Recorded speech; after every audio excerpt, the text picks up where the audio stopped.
ശശി തരൂർ വീണ്ടും മൗനം വെടിഞ്ഞു. ശശി തരൂർ ഇപ്പോൾ ചോദിക്കുന്ന നല്ല ശക്തമായൊരു ചോദ്യമുണ്ട്. ഇവരാരാണ് എന്നെ തിരുവനന്തപുരത്ത് ഇറക്കില്ലെന്ന് പറയാൻ ഒരു കെ മുരളീധരനും, കാസർഗോഡ് ഇറക്കില്ല എന്ന് പറയാൻ ഒരു രാജ്മോഹൻ ഉണ്ണിത്താനും ഇവരാരെങ്കിലും ചുമതലപ്പെടുത്തിയോ? നല്ല ചോദ്യമാണ്.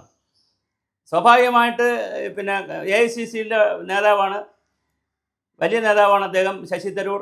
മല്ലികാർജ്ജുന ഖാർഗെ തോറ്റുപോയിരുന്നെങ്കിൽ AICC പ്രസിഡന്റ് ആവേണ്ട ആളാണ്, വളരെ വലിയ നേതാവാണ്. അപ്പോൾ അദ്ദേഹം വലിയ നേതാവിനെ പുറത്താക്കാൻ ഇവർക്കെന്താ കാര്യം?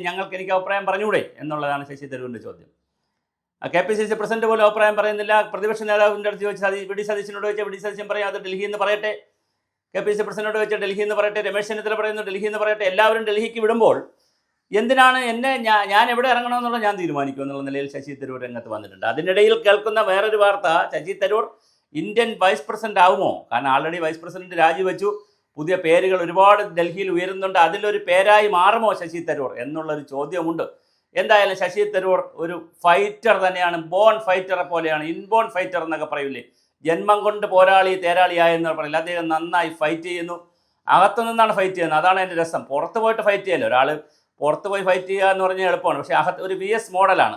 അകത്ത് നിന്ന് തന്നെ ഫൈറ്റ് ചെയ്യുകയാണ്. അതൊരു എന്താണ് എൻ്റെ ലക്ഷ്യമെന്ന് നമുക്കറിയില്ല. എന്തായാലും ശശി തരൂർ വലിയ ഫൈറ്റിലേക്ക് പോയിരിക്കുകയാണ്.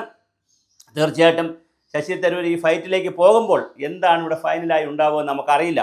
എന്തായാലും രാജ്മോഹൻ ഉണ്ണിത്താനും മുരളീധരനുമുള്ള കൃത്യമായ മറുപടി ശശി തരൂർ കൊടുത്തിട്ടുണ്ട്.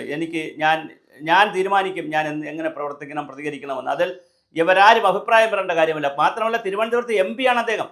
അപ്പോൾ തിരുവനന്തപുരത്ത് MP ആയി അദ്ദേഹം തിരുവനന്തപുരത്തിന് ഇറങ്ങാൻ പറ്റില്ല എന്ന് പറഞ്ഞാൽ വല്ല കാര്യമുണ്ടോ? അപ്പോൾ തീർച്ചയായിട്ടും തിരുവനന്തപുരത്ത് ഇറങ്ങാൻ പറ്റണം.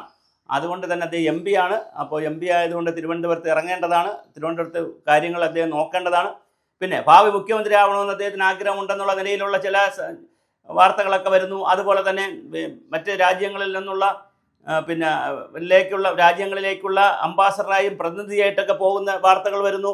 ഗവർണറാവും എന്നുള്ള വാർത്തകൾ വരുന്നു. വൈസ് പ്രസിഡന്റ്, ഇങ്ങനെ പല വാർത്തകളും. കാരണം അദ്ദേഹം അതിനൊക്കെ യോഗ്യനാണ്. ഈ പറയുന്ന ഏത് പൊസിഷൻ, ഇന്ത്യൻ പ്രസിഡന്റ് ഉൾപ്പെടെയുള്ള ഏതൊരു പൊസിഷനും യോഗ്യത നേടിയ ആളാണ് അദ്ദേഹം. അതുകൊണ്ട് തന്നെ ഇപ്പോൾ മുരളീധരനെ സംബന്ധിച്ചിടത്തോളം അല്ലെങ്കിൽ ഉണ്ണിത്താനെ സംബന്ധിച്ചിടത്തോളം ഒക്കെ വളരെ പ്രൊഫൈൽ നോക്കുമ്പോൾ വളരെ വലിയ പ്രൊഫൈലുമായിട്ട് നിൽക്കുന്ന ആളാണ് ശശി തരൂർ. അപ്പോൾ അതുകൊണ്ട് സ്വാഭാവികമായിട്ട് ശശി തരൂരിനെ വെല്ലുവിളിക്കേണ്ട കാര്യമില്ല. KPCC ഒരു തീരുമാനമെടുക്കുക, AICC അറിയിക്കുക, AICC തീരുമാനമെടുക്കുക. അത്രയുണ്ട്, വളരെ സിമ്പിളല്ലേ. അദ്ദേഹത്തിനെ പുറത്താക്കുക, അല്ലെങ്കിൽ ശാസിക്കുക, അല്ലെങ്കിൽ നടപടി എടുക്കണമെങ്കിൽ സസ്പെൻഡ് ചെയ്യണം, എന്തെല്ലാം ചെയ്യാം.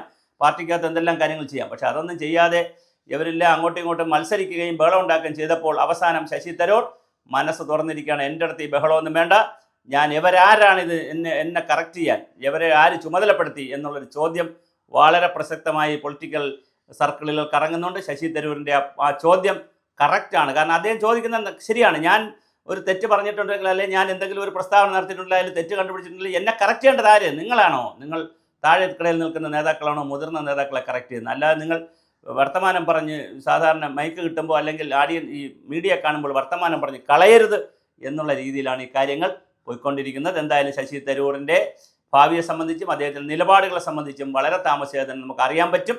എന്തായാലും ഞാൻ മനസ്സിലാക്കുന്നതല്ലേ, നമ്മളുടെ ഒരു വിലയിരുത്തലനുസരിച്ച് ശശി തരൂർ വലിയ പൊസിഷനിലേക്ക് പോകാനാണ് സാധ്യത.